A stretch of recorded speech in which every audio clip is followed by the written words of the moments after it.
I reached over and switched off my alarm. I couldn't believe it was morning already. It felt like I'd only been asleep for about an hour. All I wanted to do was curl up and go back to sleep. But it was a school day, so there was no chance of me having a lie-in.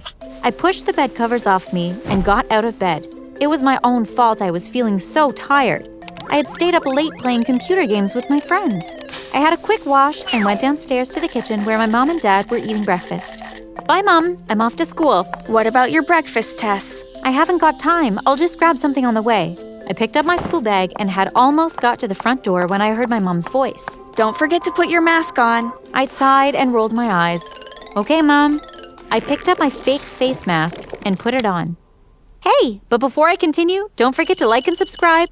Hit that notification bell too so you won't miss out on any more crazy stories like mine. You're probably wondering why I wear a fake face mask, aren't you? You probably even think it's a bit weird, right? But for me, it's normal. I've worn a fake face mask for as long as I can remember. When I was very little, my parents explained it all to me. You see, I have this rare skin condition. It affects my face, making me super sensitive to sunlight. If the sunlight sets onto my face, then I could be scarred for life. I don't know anyone else that has my condition. I guess it's really rare. Anyway, I'm fine with wearing a mask most of the time. It's just something I have to accept. When I arrived at school, I went to find my friends, and they were all hanging out in the schoolyard. Hey, Tess, over here. I ran over to join them. Why are you so late? Oh, you know, I stayed up late gaming and couldn't get out of bed this morning. Haha, what did your mom say? I didn't tell her. And don't you say anything either, okay? Of course not. The bell went then, and we all went off to class. Eventually, the last bell of the day rang. I grabbed my jacket and walked out of the school gates and set off for home. I hadn't gone very far when a girl suddenly appeared in front of me. She was also wearing a mask. Not a fake face one, like me though. It was one of those surgical ones, you know, like what doctors wear. Suddenly, she pointed at my arm. What's that mark on your arm? I thought that it was a bit of a weird question to ask a stranger. I mean, it's not really the kind of thing you do, is it? I decided to just ignore her, and she was making me feel really uncomfortable. I hurried off down the road, leaving the girl standing there. When I got home, I went up to my room and sat down on my bed. I glanced down at the star-shaped birthmark on my arm. Who was that strange girl, and why was she interested in my lucky star? That's what my parents called my birthmark. They told me when I was younger that I had a lucky star watching over me. The next day, I had completely forgotten about the strange girl. So you can imagine how surprised I was when I was walking home from school and the same girl appeared in front of me. She stood there staring intensely at my face. Suddenly, without any warning, she leapt towards me and pulled off my face mask. Ah! I screamed out loudly, but the girl just gasped. No! What have you done? I tried to shield my face from the sunlight, but it was too late. For the first time in my life, I felt the warmth of the sun on my face. I waited for the inevitable pain, but there was nothing. That's weird. I thought I would feel some burning sensation or something. I took my mirror out of my school bag and looked at my face. There was nothing. No reaction, no scarring, nothing. But my parents told me that I would get terrible scars. Surely they wouldn't have lied, would they? Before I had time to process what was going on my head, something even stranger happened. The girl stepped forward and started hugging me. I pushed her away from me forcefully. Get off me! What are you doing? Are you crazy? But instead of answering me, the girl just took off her surgical mask. You will not believe what she looked like behind the mask. Me!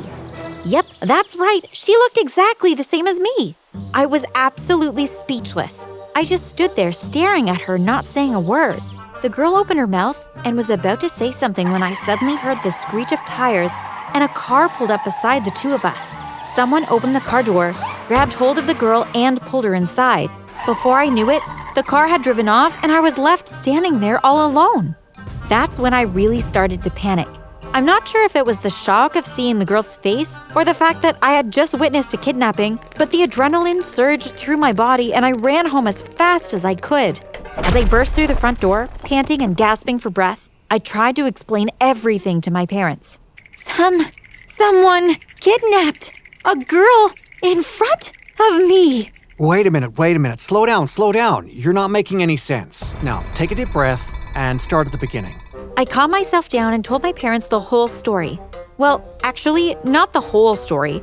I didn't tell them that the girl had looked just like me, and I also didn't tell them that she had taken my face mask off. I guess it was some kind of instinct that told me not to mention it.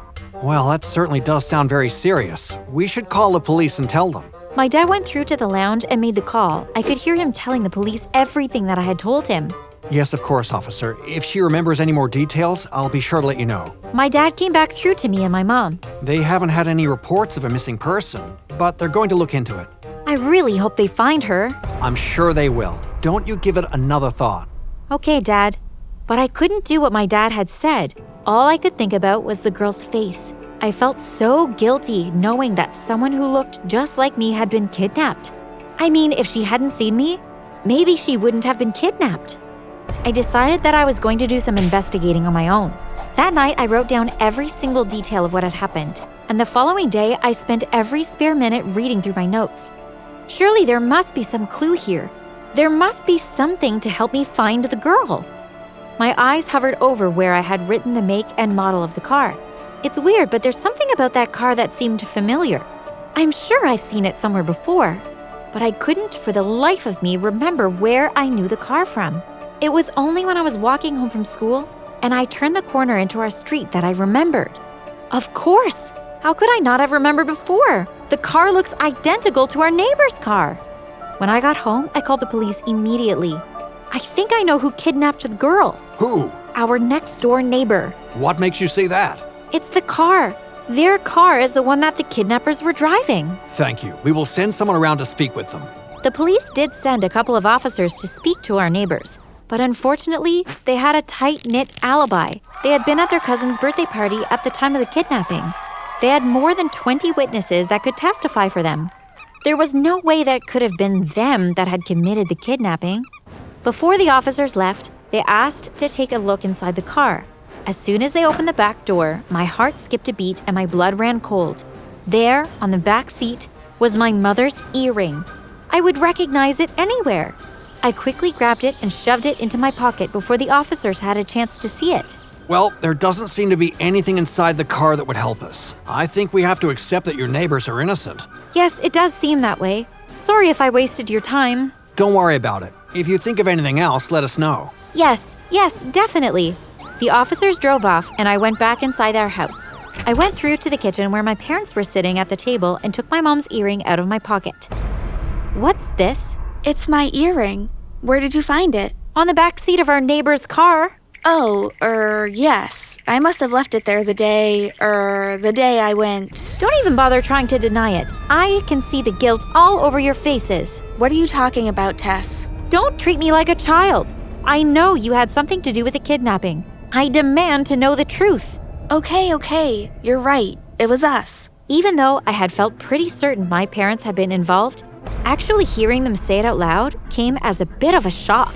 We kidnapped the girl and we used the neighbor's car to throw off the police. But why? Why would you do something like that? My mom looked at my dad as if to get his approval. He nodded at her. Tess, the girl that we kidnapped is your clone. My what? Your clone. How could that even happen? Look, Tess, you know that we work at Area 51. When you were a little baby, some of your DNA, probably from a strand of hair or something being left on my body, ended up getting inside a cloning machine during an experiment. It resulted in a clone of you being made. I put my hands on each side of my head and started shaking it from left to right. How could you let that happen? It was an accident, and the scientists assured us that the clone would never get out of Area 51. But she did get out, didn't she? Not long after you were cloned, Area 51 was broken into. Whoever broke in took the clone. My dad stood up and put his arms around me. That's why we make you wear the mask. We wanted to protect you from the clone and anyone else. We knew that by wearing the mask, no one would know your real identity. It was all fine for years. In fact, we had almost completely forgotten about the clone. That was until one day your dad and I were driving home and we saw the girl. We decided to go out the following day and look for her, using the neighbor's car. When we saw her, we just bundled her into the car.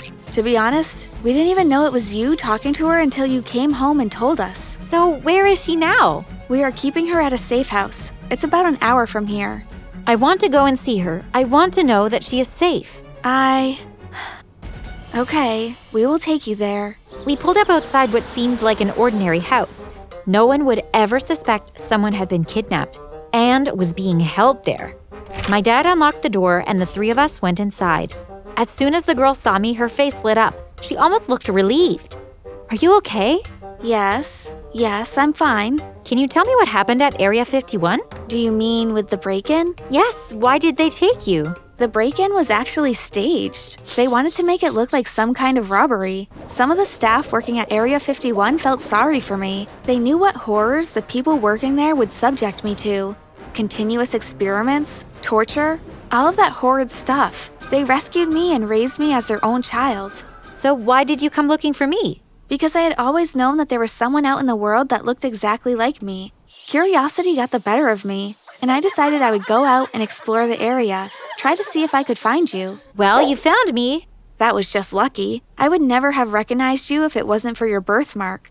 As soon as I saw it on your arm, I felt sure it was you. But your face confused me. You didn't look anything like me. So that's why you pulled off my mask. Yes, as soon as I saw your real face, I knew that I had found you. So now what do you want? Well, it would be nice if we could get to know each other a little bit. Maybe one day we could even be friends. I smiled at her. I guess I could do that. She gave me a huge beaming smile. I was hoping you might say that. Just when I thought that everything was going to turn out fine, my dad suddenly looked as white as a sheet. What's the matter, Dad? They're here. Who's here? It's all the scientists from Area 51. Somehow they must have found out that the clone is here and they're coming to take her back. No, there's no way I'm going back there. They can't make me. I'm afraid they can. Is there a back way out of here, Dad? Yes, but you'll have to be quick.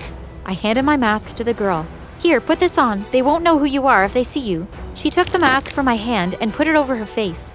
We went to the back door and I gave her a hug. Go on now, run for your life. Get as far away from here as possible. We will stall them as best as we can. I watched as the girl ran off down the street. I have no idea if I will ever see her again, but I really do hope that one day we will meet again.